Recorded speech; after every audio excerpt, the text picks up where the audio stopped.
യമനിൽ വധശിക്ഷയ്ക്ക് വിധിക്കപ്പെട്ട് ജയിലിൽ കഴിയുന്ന നിമിഷപ്രിയ എന്ന സഹോദരിയെ വധശിക്ഷയിൽ നിന്ന് രക്ഷിച്ചെടുക്കാനുള്ള ഉദ്യമം കേരളം നടത്തിക്കൊണ്ടിരിക്കുകയാണ്. കാന്തപുരം എ പി അബൂബക്കർ മുസ്ലിയാർ ഉസ്താദ് ഇടപെട്ട് വധശിക്ഷ നീട്ടിവെക്കുന്ന സാഹചര്യത്തിലാണ് ഇപ്പോഴുള്ളത്. അതിനിടെ ഈ വധശിക്ഷയെ നീട്ടിവെച്ച നടപടി ശരിയായില്ലെന്ന അർത്ഥത്തിൽ ഇവിടെ പല പ്രചരണങ്ങളും സോഷ്യൽ മീഡിയ ഉപയോഗിച്ചും മറ്റും മലയാളികളായ ആളുകൾ തന്നെ നടത്തിക്കൊണ്ടിരിക്കുകയാണ്. നമ്മൾ ഈ വിഷയമാണ് ഇൻസൈറ്റിൽ ചർച്ച ചെയ്യുന്നത്. സ്വാഗതം.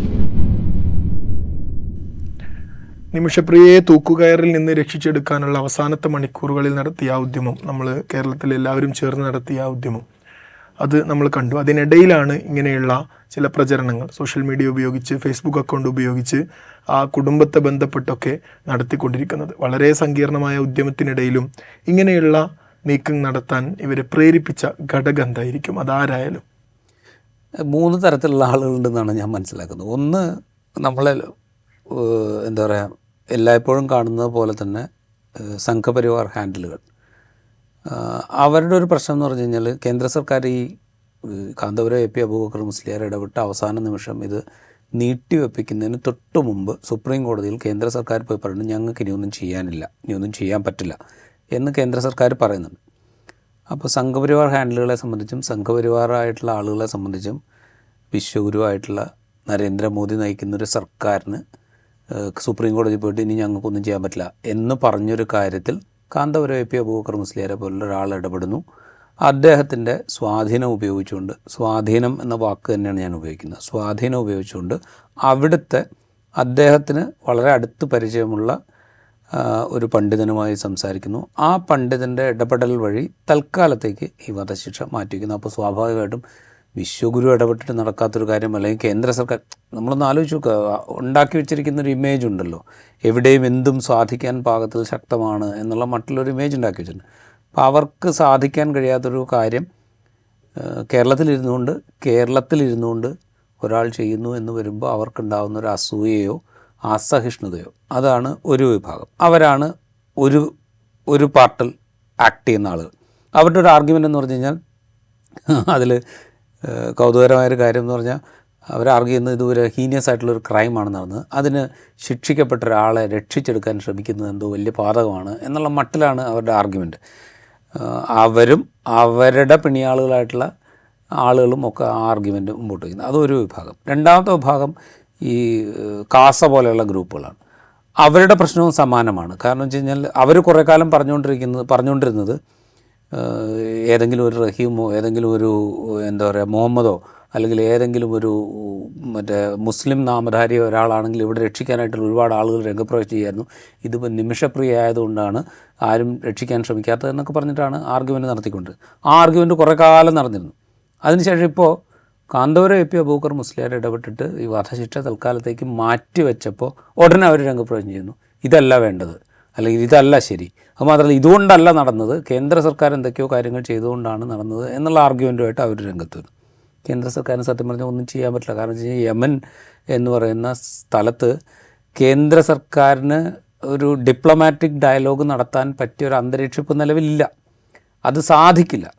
അത് കേന്ദ്ര സർക്കാരിനും അറിയാം. അവിടെ ഒരു എന്താ പറയുക, ഇന്ത്യൻ ഡിപ്ലോമാറ്റിക് സെൻറ്റർ പോലും ഇപ്പോൾ നിലവിലില്ല. അപ്പോൾ അതുകൊണ്ട് അത് പ്രയാസമാണ്. പിന്നെ ഈ കാര്യത്തിൽ ഇടപെടുന്നതിനും ഒരുപാട് പരിമിതികളുണ്ട്. കാരണം വെച്ചാൽ ആ രാജ്യത്തെ നിയമമാണ്, ആ രാജ്യത്തിൻ്റെ ആഭ്യന്തര കാര്യമാണ്, അവിടുത്തെ വ്യക്തികളെ കൊല ചെയ്ത പ്രശ്നമാണ്. അവിടെ വേറൊരു പുറത്തുള്ള രാജ്യം പോയി ഇടപെടുന്നത് നടക്കില്ല. ഇന്ത്യ പാകിസ്ഥാൻ തമ്മിൽ ഓപ്പറേഷൻ സിന്ദൂർ ഉണ്ടായപ്പോൾ, അല്ലെങ്കിൽ ഇന്ത്യ ഓപ്പറേഷൻ സിന്ദൂർ തുടങ്ങിയപ്പോൾ ഞാൻ ഇടപെട്ടിട്ടാണ് നിർത്തിയത് എന്ന് ഡൊണാൾഡ് ട്രംപ് പറഞ്ഞ മാതിരി ഇത് നടക്കില്ല. അതൊരു വേറെ പ്രശ്നമാണ്. അപ്പോൾ അത് ഇന്ത്യ ഗവൺമെൻറ്റിന് അറിയാം. അപ്പോൾ അതാണ് ഒരു പ്രശ്നം. അപ്പോൾ കാസക്കാർക്ക് അവർ നടത്തിക്കൊണ്ടിരിക്കുന്ന, കുറേ കാലമായി നടത്തിക്കൊണ്ടിരിക്കുന്ന മുസ്ലിം വിദ്വേഷ നിലപാടുകൾ തുടരണമെങ്കിൽ ഈ കാന്തപുരം എ പി അബൂബക്കർ മുസ്ലിയാർ ഇടപെട്ടിട്ട് നിമിഷപ്രിയ വധശിക്ഷ നീട്ടിവെച്ചു എന്ന് പറഞ്ഞാൽ അവരുടെ ഒരു സൈദ്ധാന്തിക അടിത്തറ തകർന്നു പോകും. അപ്പോൾ അതാണ് ഒരു വിഭാഗം. വേറൊരു വിഭാഗം എന്ന് പറയുന്നത് അവരേത് കൂട്ടരാണെന്ന് എനിക്കറിയില്ല. അത് മുസ്ലിം സമുദായത്തിൽ തന്നെയുള്ള കുറച്ചാളുകളാണ്. ഏത് വിഭാഗമെന്ന് നമുക്കിങ്ങനെ ഇപ്പോൾ കാസ പോലെയെന്നോ സംഘപരിവാർ പോലെയെന്നോ തൊട്ടു നോക്കി പറയാൻ പറ്റുന്ന ആളുകൾ അവർ പല നിലയ്ക്കാണ് ഓപ്പറേറ്റ് ചെയ്യുന്നത്. ഒന്ന്, ഇപ്പോൾ ഉണ്ടാക്കിയിരിക്കുന്ന ഈ വധശിക്ഷ നീട്ടിവെക്കുക, ഒരു ചർച്ചയിലൂടെ വധശിക്ഷ ഒഴിവാക്കുക എന്നൊരു സാഹചര്യം ഇല്ലാതാക്കാൻ വളരെ ആസൂത്രിതമായി ശ്രമം നടത്തിക്കൊണ്ടിരിക്കുന്ന ഒരു കൂട്ടർ. അവർ പല നിലയ്ക്ക് ഓപ്പറേറ്റ് ചെയ്യുന്നുണ്ട്. അവിടെ ഈ കൊല ചെയ്യപ്പെട്ട യമനി പൗരൻ്റെ ബന്ധുക്കളെ ബന്ധപ്പെടാൻ ശ്രമിക്കുന്നു സാമൂഹ്യ മാധ്യമങ്ങളിലൂടെ. അവരുടെ സഹോദരനെ മറ്റ് ബന്ധുക്കളൊക്കെ ബന്ധപ്പെടാൻ ശ്രമിക്കുന്നു. കേരളത്തിലും ഇന്ത്യയിലും ഇതെന്തോ വലിയ ആഘോഷമാണ് എന്നുള്ള മട്ടിൽ ആണ് ഇത് ഡീൽ ചെയ്യപ്പെടുന്നത് എന്ന് അവരെ ധരിപ്പിക്കാൻ ശ്രമിക്കുന്നു. അങ്ങനെ തെറ്റിദ്ധരിപ്പിക്കാൻ ശ്രമിക്കുന്ന ഒരു കൂട്ടർ.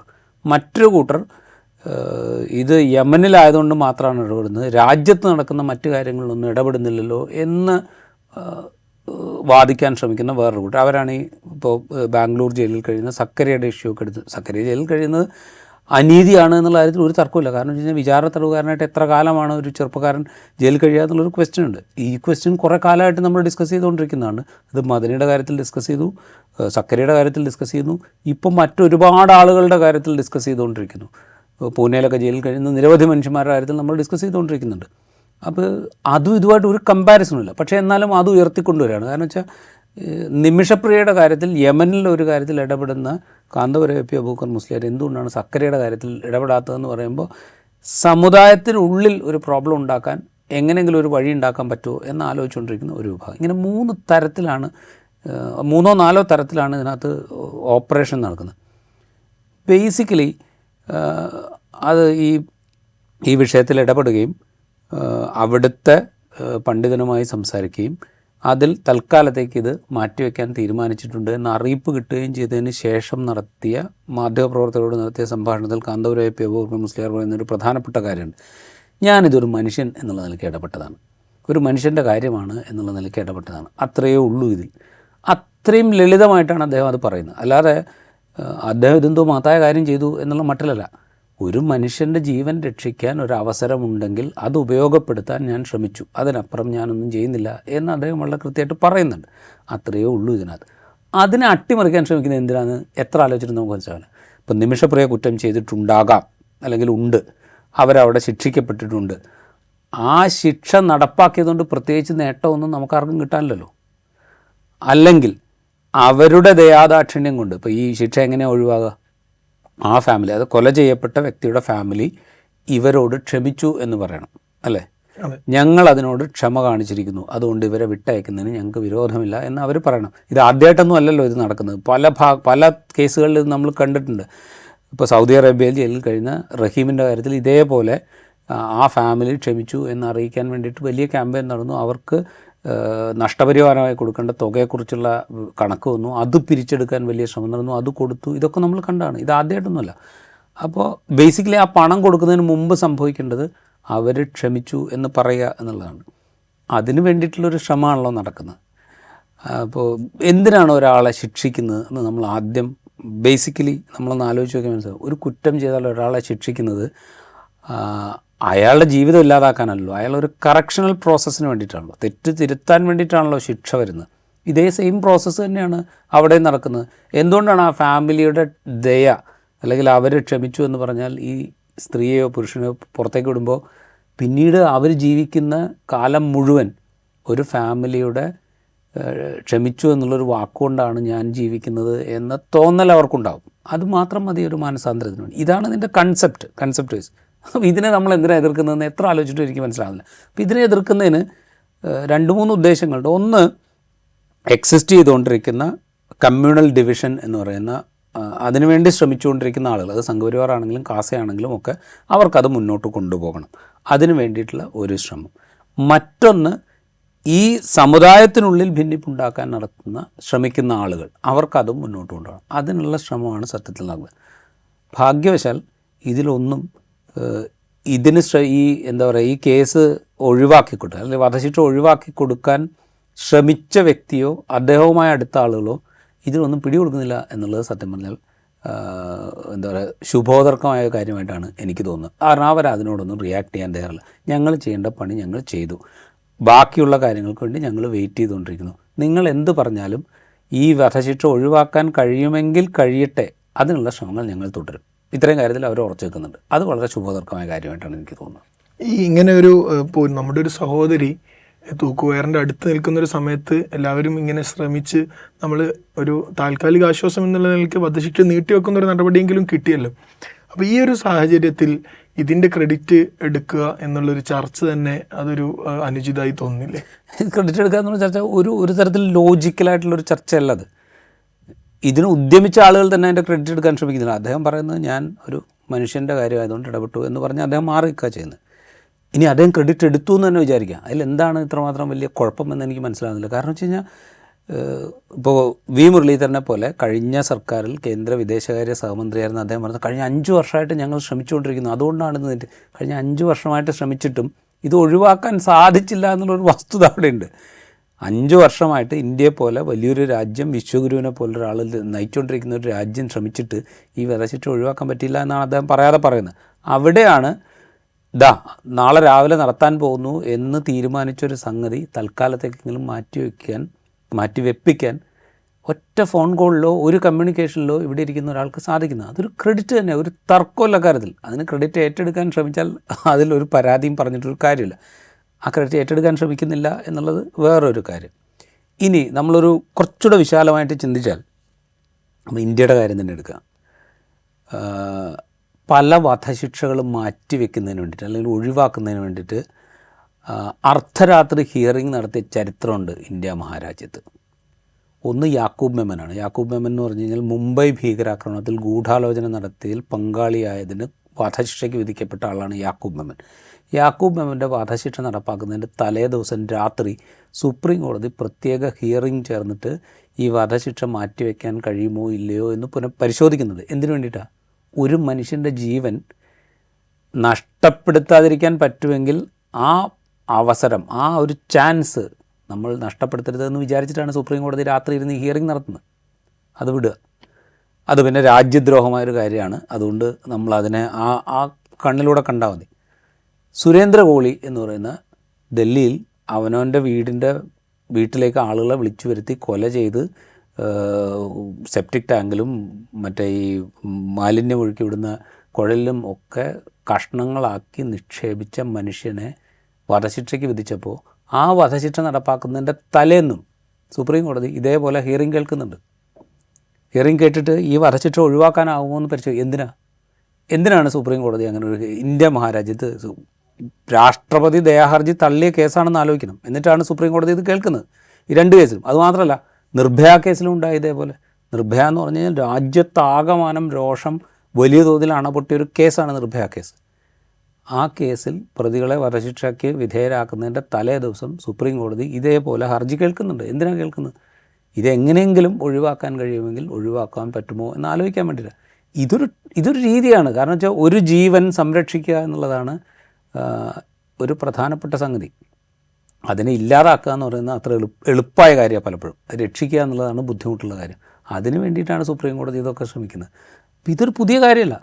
ഇന്ത്യയിൽ രാജീവ് ഗാന്ധി വധിക്കപ്പെട്ട് അതിൽ ശിക്ഷിക്കപ്പെട്ട് ജയിലിൽ കഴിയുന്ന ആൾക്ക് ക്ലെമൻസി അല്ലെങ്കിൽ ശിക്ഷ ഒഴിവാക്കി കൊടുക്കണമെന്ന് ആവശ്യപ്പെടുന്നത് രാജീവ് ഗാന്ധിയുടെ ഭാര്യയായിരിക്കുന്ന സോണിയാഗാന്ധിയാണ്. ആ സ്ത്രീയെ ജയിലിൽ പോയി കാണുന്നത് രാജീവ് ഗാന്ധിയുടെ മകളായിട്ടുള്ള പ്രിയങ്ക ഗാന്ധിയാണ്. ഇതൊക്കെ നമ്മുടെ മുമ്പിലുണ്ട്. അപ്പോൾ ഇങ്ങനെ ഒരുപാട് ഉദാഹരണങ്ങൾ നമ്മുടെ മുമ്പിലുണ്ട്, ഒരുപാട് ഉദാഹരണങ്ങളുണ്ട്. അപ്പോൾ ഇതൊക്കെ ഉണ്ടായിരിക്കെ യമനിൽ ഇങ്ങനെ ശിക്ഷിക്കപ്പെട്ട ഒരു മലയാളിയെ അതിൽ നിന്ന് ഒഴിവാക്കാൻ പറ്റുമെങ്കിൽ ഒഴിവാക്കാം എന്ന് വിചാരിച്ച് ഇടപെടുമ്പോൾ അതിനെതിരെ എതിർക്കാൻ വരുന്നതിൻ്റെ പിന്നിൽ അത് ഇത് തന്നെയാണ്, ഡിവിഷൻ ഉണ്ടാക്കുക എന്നുള്ള ഒരു സംഗതിയാണ്. മാത്രമല്ല അതിൽ ക്രെഡിറ്റിനെ കുറിച്ചുള്ളൊരു തർക്കത്തിന് സ്കോപ്പില്ല. കാരണം ഒരു ജീവൻ രക്ഷിക്കുക എന്ന് പറയുന്നതിന് വേണ്ടി ശ്രമിക്കുന്നതിന് അതിനാർക്കും ശ്രമിക്കാം. ഇപ്പോൾ യാക്കൂബ് മെമന് വേണ്ടി കോടതിയിൽ ഹാജരായത് യാക്കൂബ് മെമൻ്റെ ഗൂഢാലോചനയിലോ അല്ലെങ്കിൽ അയാളുടെ ബന്ധുമിത്രാദികളുമായി പരിചയമുള്ളവരോ അല്ലെങ്കിൽ അയാളുടെ ഓപ്പറേഷൻസുമായിട്ട് ഏതെങ്കിലും തരത്തിൽ ബന്ധമുള്ള ആളുകളോ ആയിരിക്കില്ല അയാൾക്ക് വേണ്ടി കോടതിയിൽ ഹാജരാകുക. സുരേന്ദ്ര കോലി എന്ന് പറയുന്ന തീർത്തും നികൃഷ്ടമായ കുറ്റകൃത്യങ്ങൾ ചെയ്തൊരു മനുഷ്യന് വേണ്ടി കോടതിയിൽ ഹാജരാകുന്നത് ഒരു തരത്തിലും അയാളുമായിട്ട് ബന്ധമുള്ള മനുഷ്യന്മാരായിരിക്കില്ല. അല്ലെങ്കിൽ ആ ഹർജിക്ക് പോകുന്ന പോലും അതുമായിട്ട് വധശിക്ഷ എന്ന് പറയുന്നൊരു സംഗതി ഒഴിവാക്കാം എന്ന് വിചാരിച്ച് പോകുന്ന മനുഷ്യന്മാരായിരിക്കും. അതിനാരെങ്കിലും ഇപ്പോൾ അത് നടന്നിരുന്നെങ്കിൽ അതിനാരെങ്കിലും ക്രെഡിറ്റ് ഏറ്റെടുക്കാനുണ്ടാവും. ചിലപ്പോൾ ആ ക്രെഡിറ്റല്ല, അങ്ങനെ നിഷ്ഠൂരനായ ഒരാളെ രക്ഷിച്ചതിന് പേരിലുള്ള ഏറ്റവും വലിയ വിമർശനമായിരിക്കും അവർ ഏറ്റെടുക്കേണ്ടി വരിക. അപ്പോൾ ഇതൊന്നും ക്രെഡിറ്റിന് വേണ്ടിയിട്ടുള്ളൊരു തർക്കത്തിന് വിഷയമാകേണ്ട ഒരു കാര്യമേ അല്ല സത്യം പറഞ്ഞാൽ ഇത് എന്നാണ് എനിക്ക് തോന്നുന്നത്. ഈ നിമിഷപ്രിയയെ അവർക്കെതിരെ പരാതിയുള്ള കുടുംബം, ആ കൊല്ലപ്പെട്ട യുവാവിൻ്റെ കുടുംബം, അവർ നിയമപരമായി എല്ലാ ശ്രമങ്ങളും നടത്തിയിട്ടും വധശിക്ഷയിൽ അവർ ഉറച്ചു നിൽക്കുകയാണല്ലോ ചെയ്തിരുന്നത്. അപ്പോൾ ഈ അവസാന സമയം കാരണം അവരുടെ തീരുമാനമാണ് ഇനി വധശിക്ഷ നടപ്പാക്കണമില്ലേ, കോടതിയൊന്നുമല്ല, ആ കൊല്ലപ്പെട്ട യുവാവിൻ്റെ കുടുംബമാണ്, അവരാണ് തീരുമാനിക്കേണ്ടത്. അവരുടെ ഒരു മാപ്പാണ് നമ്മുടെ നിമിഷപ്രിയയെ രക്ഷിക്കുന്നത്. അങ്ങനെയുള്ളൊരു സാഹചര്യത്തിലാണ് കുടുംബത്തിൻ്റെ മനസ്സ് മാറ്റാൻ വേണ്ടിയുള്ള ഈ ശ്രമങ്ങളൊക്കെ സൂഫി പണ്ഡിതർ മുഖേന നടക്കുന്നത്. അപ്പോൾ സ്വാഭാവികമായും ഇവിടുന്ന് ചിലർ അയാളുടെ സഹോദരൻ്റെ ഫേസ്ബുക്ക് കമൻറ്റിൽ പോയി നിങ്ങളുടെ രക്തത്തിന് വിലയിടുകയാണോ എന്ന രൂപത്തിൽ അവരെ പ്രകോപിപ്പിക്കുന്നത്, അല്ലെങ്കിൽ അവരെ ഓൺലൈനിൽ ഇൻ്റർവ്യൂവിന് വിളിച്ചു വരുത്തി നിങ്ങൾ എന്തുകൊണ്ട് യാതനം സ്വീകരിക്കുന്നില്ല എന്ന രൂപത്തിൽ പ്രകോപിപ്പിക്കുന്നത്. സ്വാഭാവികമായും ഇത്രയും ആളുകൾ വളരെ സിസ്റ്റമാറ്റിക്കായിട്ട് നോക്കിയിട്ടൊരു കാര്യം നടക്കാതെ വന്നപ്പോൾ സൂഫി പണ്ഡിതർ മുഖേന ഉപദേശിച്ച് അങ്ങനെ കൃത്യമായി കൊണ്ടുവരുന്ന ഒരു രൂപത്തിൽ ഇങ്ങനെയുള്ള ഫേസ്ബുക്ക് പോരാളികൾ തകർക്കാൻ ശ്രമിക്കുന്നത്, അതിന് തങ്ങൾ ചെയ്യുന്നത് തന്നെ അത്രയും വില കുറഞ്ഞ പരിപാടിയാണെന്നത് എന്തുകൊണ്ട് മനസ്സിലാകാത്തതുകൊണ്ടായിരിക്കും. അത് മനസ്സിലാകാത്തതുകൊണ്ടാണെന്ന് ഞാൻ വിചാരിക്കുന്നില്ല. മനസ്സിലാകാത്തതുകൊണ്ടല്ല, അത്തരം ആളുകൾക്ക് വളരെ സവിശേഷമായ ചില ലക്ഷ്യങ്ങളുണ്ട്. ആ ലക്ഷ്യങ്ങൾ മുൻനിർത്തി തന്നെയാണ് അവർ പ്രവർത്തിക്കുന്നത്. അതുകൊണ്ടാണ് ഞാൻ പറഞ്ഞപ്പോൾ നേരത്തെ ഇതിനെ എതിർക്കുന്ന ഗ്രൂപ്പുകൾക്കൊക്കെ ഏതാണ്ടൊരു പൊതു സ്വഭാവമുണ്ട്. അത് സമൂഹത്തിൽ നിലനിന്നുകൊണ്ടിരിക്കുന്ന ഒരു പരസ്പരം മനസ്സിലാക്കുന്ന ഒരു അന്തരീക്ഷം, പരസ്പരം സംസാരിക്കുന്ന ഒരു അന്തരീക്ഷം, സഹിഷ്ണുതയുടെ കാര്യങ്ങൾ കാണുന്ന ഒരു അന്തരീക്ഷം, ഇതിനെയൊക്കെ പൊളിക്കാൻ തീരുമാനിച്ചിറങ്ങിയിരിക്കുന്ന ആളുകളാണ് ഇതിന് പിന്നിൽ പ്രവർത്തിക്കുന്നത്. അല്ലാതെ അവർ ഏതെങ്കിലും വിധത്തിൽ പെട്ടെന്നുണ്ടായൊരു വികാരത്തിൻ്റെ പുറത്ത് ഇറങ്ങി പുറപ്പെടുന്ന ആളുകളാണെന്ന് ഞാൻ വിചാരിക്കുന്നില്ല. ഇന്നലെ ഇതുമായി റിലേറ്റ് ചെയ്ത് ഈ പറയുന്ന പ്രവർത്തികളിൽ ഏർപ്പെട്ടുകൊണ്ടിരിക്കുന്നു എന്ന് പറയുന്ന ഒരു വ്യക്തി സംസാരിക്കുന്നത് ഞാൻ കേട്ടു. അയാൾ പറയുന്നതെന്ന് വെച്ച് കഴിഞ്ഞാൽ, നിങ്ങൾ വിചാരിക്കുന്ന പോലെയല്ല, അവർക്ക് ഒരുപാട് പ്രയാസങ്ങളുണ്ട് എന്നാണ്. അതായത് ഈ പറയുന്ന കൊല്ലപ്പെട്ട യമനി പൗരൻ്റെ ബന്ധുക്കൾക്ക് ഒരുപാട് പ്രയാസങ്ങളുണ്ട്, അവരുടെ അറിവോ സമ്മതമോ കൂടാതെയാണ് ഇപ്പോൾ ഇത് മാറ്റി വെച്ചിരിക്കുന്നത് എന്നൊക്കെയാണ്. ഇതൊന്നും നമ്മുടെ പ്രശ്നമല്ലല്ലോ. അവർക്ക് എന്തെങ്കിലും പ്രശ്നങ്ങളുണ്ടെങ്കിൽ അത് പറയാൻ അവിടെ ഒരു സംവിധാനം ഉണ്ടല്ലോ. ഇപ്പോൾ ഇന്ത്യ മഹാരാജ്യത്ത് ജീവിക്കുന്ന മനുഷ്യൻ, നമ്മൾക്ക് എന്തെങ്കിലും പ്രയാസം ഉണ്ടെങ്കിൽ അത് പറയാൻ ഇവിടെയാണല്ലോ സംവിധാനങ്ങൾ വേണ്ടത്. അല്ലെങ്കിൽ ഈ സംവിധാനങ്ങളാണല്ലോ നമ്മൾ കമ്മ്യൂണിക്കേറ്റ് ചെയ്തുകൊണ്ടിരിക്കുക. അല്ലാതെ അമേരിക്കയിൽ നിന്ന് ഒരാൾ വന്നിട്ടല്ലല്ലോ നമ്മുടെ കാര്യത്തിൽ ഇടപെടുക. അതുപോലെ തന്നെയാണ് ഇവർ സംസാരിക്കുന്നത്. എന്തിനാണ് ഇവരിങ്ങനെ സംസാരിക്കുന്നത്? എന്തിനാണ് അവരുടെ പ്രയാസങ്ങൾ നമ്മുടേതാണ് എന്നുള്ള മട്ടിൽ? ശരിയാണ്, ഒരു വിശാല മാനവിക കൺസെപ്റ്റ് വെച്ചിട്ട് നമ്മൾ അങ്ങനെ തന്നെ ചിന്തിക്കണം. പക്ഷേ നമുക്ക് തൽക്കാലം ഒന്നും ചെയ്യാൻ സാധിക്കില്ല. അവരുടെ പ്രയാസങ്ങൾ പരിഹരിക്കാൻ നമുക്കൊന്നും ചെയ്യാൻ സാധിക്കില്ല. അത് ആ സിസ്റ്റമാണ് പരിഹരിക്കേണ്ടത്. അവരവിടെയാണ് കംപ്ലയിൻറ്റ് ചെയ്യേണ്ടത്. അതിനുള്ള സംവിധാനമുണ്ട്, അവർ ചെയ്തുകൊണ്ടിരിക്കുന്നുണ്ട്. പിന്നെ അതിനടുത്ത് കുറച്ചും കൂടെ നമ്മളത് എരികേറ്റാനായിട്ട് എന്തിനാണ് ശ്രമിക്കുന്നത്? ഒറ്റ ഉദ്ദേശമേ ഉള്ളൂ, ഇപ്പം നടന്നുകൊണ്ടിരിക്കുന്ന ഈ പണി നടക്കരുത്. ഇപ്പം നടന്നുകൊണ്ടിരിക്കുന്ന ഈ പണി നടന്നില്ല എങ്കിൽ എന്താ സംഭവിക്കുക? നിമിഷപ്രിയ എന്ന് വരുന്ന ഒരു എന്താ പറയുക, നാമം കൊണ്ട് ഇതര മതസ്ഥയായിരിക്കുന്ന ഒരാൾ മുസ്ലിം രാജ്യത്ത് വെച്ച് വധിക്കപ്പെട്ടു എന്ന് സ്ഥാപിക്കപ്പെടും. ആരും രക്ഷിക്കാൻ ശ്രമിച്ചിട്ട് നടന്നില്ല. ഇതാണ് അവിടുത്തെ സമ്പ്രദായം. ആര് പറഞ്ഞാലും കേൾക്കാത്തൊരു സംവിധാനമാണിത് എന്ന് സ്ഥാപിച്ചെടുക്കാം. അപ്പോൾ അതുവഴി ഉണ്ടാകാനിടയുള്ള ചില ധ്രുവീകരണത്തിൻ്റെ സാധ്യതകളുണ്ട്. ഇത് ഉപയോഗപ്പെടുത്തുക എന്നുള്ളതാണ് ഒരു കൂട്ടരുടെ രീതി. ഇതിനെ സഹായിച്ചുകൊണ്ടിരിക്കുന്ന മറുകൂട്ടരോ ഇപ്പുറത്ത് ഈ പറയുന്ന വിധത്തിലൊരു ധ്രുവീകരണത്തിൻ്റെ സാധ്യതകൾ നല്ലോണം ഉണ്ടായിക്കഴിഞ്ഞാൽ ഞങ്ങൾ ഉദ്ദേശിക്കുന്ന തരത്തിലുള്ള ധ്രുവീകരണം ഇപ്പുറത്തും ഉണ്ടാകും എന്ന് വിചാരിച്ചുകൊണ്ടിരിക്കുന്ന മനുഷ്യന്മാർ. രണ്ടു കൂട്ടർക്കും ഒരേ ചിന്താഗതിയാണ്. അതിൻ്റെ ഇടയിൽ കൂടെ വളരെ ലളിതമായിട്ട് ഞാനിത് മനുഷ്യന്മാരുടെ കാര്യം അതുകൊണ്ടാണ് ഇടപെട്ടത് എന്ന് പറഞ്ഞു പോകുന്ന ഇന്ത്യയിൽ തന്നെ ഏറ്റവും വലിയ പണ്ഡിതന്മാരിൽ ഒരാളായ ഒരു മനുഷ്യനോട് നമ്മളോട് ഒരു കാര്യം പറയുന്നുണ്ട്. ഇത് മനുഷ്യന്മാരുടെ കാര്യമാണ്, അതുകൊണ്ടാണ് ഞാൻ ഇടപെടുന്നത്. മനുഷ്യത്വം വിചാരിച്ചിട്ട് ഇടപെട്ടു എന്നുള്ളതേ ഉള്ളൂ, അതിനപ്പുറം എനിക്ക് ഇതിനകത്തൊന്നുമില്ല എന്ന് പറഞ്ഞു നിൽക്കുന്ന ഒരു മനുഷ്യനുണ്ട്. സത്യം പറഞ്ഞാൽ അവരോടാണ് നമ്മൾ കുറെ കൂടെ ഭംഗിയായിട്ട് സമ്മതിക്കേണ്ടത് എന്നെനിക്ക് തോന്നുന്നു. ഇപ്പോൾ ചാണ്ടി ഉമ്മൻ അടക്കമുള്ളവർ ഈ വിഷയത്തിൽ സജീവമായി ഇടപെടുകയും ഇതിന് ഈ ഒരു തീരുമാനത്തിലേക്ക് എത്താൻ വേണ്ട ഒരുപാട് ഇടപെടലുകൾ നടത്തുകയും ചെയ്തിട്ടുണ്ടല്ലോ. ഇങ്ങനെയുള്ള ഇടപെടലുകൾ ഉണ്ടാകുമ്പോൾ ഇപ്പോൾ ഈ ഒരു പ്രത്യേക സാഹചര്യത്തിലും രാഷ്ട്രീയം മറന്ന് എല്ലാവരും ഇതിനോട് ഐക്യപ്പെടുന്ന ഒരു രീതി, ഇതൊരു ശുഭപ്രതീക്ഷ നൽകുന്ന കാര്യമല്ല. അത് നല്ല രീതിയാണ്, അതാണ് ശരിക്കും വേണ്ടത്. ഇപ്പോൾ ചാണ്ടിയമ്മൻ ഇടപെടുന്നു, അല്ലെങ്കിൽ സർക്കാർ ഇങ്ങനെ സംസ്ഥാന സർക്കാർ എന്താ ചെയ്തത്? കാന്തപുരം എ പി അബൂബക്കർ മുസ്ലിയാർ ഇടപെട്ടു, അത് നല്ലത് തന്നെ, ഒഴിവാകെങ്കിൽ ഒഴിവാകട്ടെ, ഞങ്ങളതിനെ പിന്തുണയ്ക്കുന്നു എന്ന് പറയുന്നത്. അങ്ങനെ പൊതുവിൽ എല്ലാ ആളുകളും ഇതിനോട് യോജിച്ച് നിൽക്കുന്ന ഒരു സമീപനമുള്ളത്. നേരത്തെ സാലിം ചോദിച്ചില്ലേ ഇതിൻ്റെ ക്രെഡിറ്റ് എടുക്കുന്നതിൻ്റെ ഒരു തർക്കത്തെക്കുറിച്ച്. ഞാൻ ആലോചിക്കുന്നത് എന്താ വെച്ച് കഴിഞ്ഞാൽ, ഈ ക്രെഡിറ്റ് പലപ്പോഴും ഇത്തരം വ്യക്തികൾക്ക് പോകും, അത് വസ്തുതയാണ്. അത് നമ്മൾ എന്താ പറയുക, ഇല്ല എന്ന് പറഞ്ഞിട്ട് കാര്യമില്ല. ഒരു ഉദാഹരണം പറഞ്ഞു കഴിഞ്ഞാൽ, ഇറാഖ് കുവൈറ്റിനെ ആക്രമിച്ച കാലം ഉണ്ടായിരുന്നു 1990. അന്ന് ഇന്ത്യ ഭരിച്ചുകൊണ്ടിരുന്നത് VP സിംഗ് സർക്കാരാണ്. VP സിംഗ് സർക്കാരിൽ വിദേശകാര്യ മന്ത്രിയായിരുന്ന IK ഗുജറാളാണ്, പിൽക്കാലത്ത് ഇന്ത്യൻ പ്രധാനമന്ത്രിയായ IK ഗുജറാളാണ്. അന്ന് ആ മന്ത്രിസഭയിൽ ഉപരിതല ഗതാഗത വകുപ്പിൻ്റെ മന്ത്രിയായിരുന്നു KP ഉണ്ണികൃഷ്ണൻ. അദ്ദേഹം വിദേശകാര്യ മന്ത്രി പോലും ആയിരുന്നില്ല. അപ്പോൾ അന്ന് ഈ ഇറാഖ് കുവൈറ്റ് ആക്രമിക്കുന്നു, ഇറാഖിനെ അമേരിക്ക ആക്രമിക്കുന്നു. അപ്പോൾ കുവൈറ്റിൽ ഒരുപാട് ആളുകൾ കുടുങ്ങി, ഏതാണ്ട് ഒരു 2 ലക്ഷത്തോളം മനുഷ്യന്മാർ അവിടെ കുടുങ്ങി കിടക്കുന്നു. അതിൽ ഭൂരിഭാഗവും മലയാളികളാണ്. ഇവരെ തിരിച്ചു കൊണ്ടുവരാൻ ഒരു നടപടി എടുക്കുന്നില്ല. വലിയ ക്രൈസിസായി. ഏതാണ്ട് ഒരു 2 മാസം നീണ്ടുന്ന പ്രശ്നമായിരുന്നു. ഇതിനിടയ്ക്ക് IK ഗുജറാൾ അവിടെ പോയി സദ്ദാം ഹുസൈനെ കണ്ടു, പക്ഷേ ഒരു നടപടി ഉണ്ടായില്ല, ഒന്നും നടക്കുന്നില്ല. അപ്പോൾ ഇതൊരു വലിയ ക്രൈസിസ് ആയിട്ട് വന്ന ഘട്ടത്തിലാണ് KP ഉണ്ണികൃഷ്ണനെ ഈ ഇവാക്വേഷൻ്റെ ചുമതല ഏൽപ്പിക്കുന്നത്. KP ഉണ്ണികൃഷ്ണനും അന്നത്തെ സിവിൽ ഏവിയേഷൻ മന്ത്രിയായിരുന്ന മുഫ്തി മുഹമ്മദ് സയ്യിദാണെന്ന് തോന്നുന്നു ഇതിൻ്റെ 2 ചുമതലക്കാരൻ. KP ഉണ്ണികൃഷ്ണനാണ് ഇവിടെ നിന്ന് ഇറാഖിലേക്ക് പോകുന്നത്. നേരെ പോയി സദ്ദാം ഹുസൈനെ കാണുന്നു, ഇത്രയും പേരുടെ ഒഴിപ്പിക്കലിനെ കുറിച്ച് സംസാരിക്കുന്നു. അതിനുശേഷം അദ്ദേഹം കുവൈറ്റ് അതിർത്തിയിലേക്ക് ചെല്ലുമ്പോൾ അദ്ദേഹത്തെ അവിടെ അതായത് കുവൈറ്റ് ജോർദാൻ അതിർത്തിയാണെന്ന് തോന്നുന്നു, അവിടെ സ്വീകരിക്കുന്നത് ഈ അതിർത്തിയിൽ തമ്പടിച്ച് നിൽക്കുന്ന മനുഷ്യന്മാർ കിട്ടാവുന്ന സാധനങ്ങൾ മുഴുവൻ വലിച്ചെറിഞ്ഞുകൊണ്ടാണ് അദ്ദേഹത്തെ സ്വീകരിക്കുന്നത്. കല്ലാണെങ്കിലും ചീഞ്ഞ മുട്ടയാണെങ്കിലും തക്കാളി ആണെങ്കിലും എന്താണെങ്കിലും അദ്ദേഹത്തെ എറിഞ്ഞുകൊണ്ട് അത്രയും രോഷാവലരായി നിൽക്കുന്ന മനുഷ്യന്മാരാണ്. പക്ഷേ അന്ന് മുതൽ ഈ ഇവാക്വേഷൻ പ്രക്രിയ തുടങ്ങുന്നു. കുവൈറ്റിൽ കുടുങ്ങിയ ആളുകളെ മുഴുവൻ നാടുകളിലേക്ക് തിരിച്ചെത്തിക്കുന്നു. അതിനുശേഷം ഈ കുവൈറ്റ് ഇവാക്വേഷൻ്റെ അവിടെ കുടുങ്ങിയ ഇന്ത്യക്കാരെ മുഴുവൻ തിരിച്ചെത്തിച്ചതിൻ്റെ ക്രെഡിറ്റ് VP സിംഗിനായിരുന്നില്ല, അന്നത്തെ വിദേശകാര്യമന്ത്രി IK ഗുജറാളിനായിരുന്നില്ല, സിവിൽ വ്യോമയാന മന്ത്രിക്കായിരുന്നില്ല, പ്രതിരോധ മന്ത്രിക്കായിരുന്നില്ല, ആർക്കും ആയിരുന്നില്ല. KP ഉണ്ണികൃഷ്ണൻ എന്ന് പറയുന്ന മലയാളിക്കായിരുന്നു.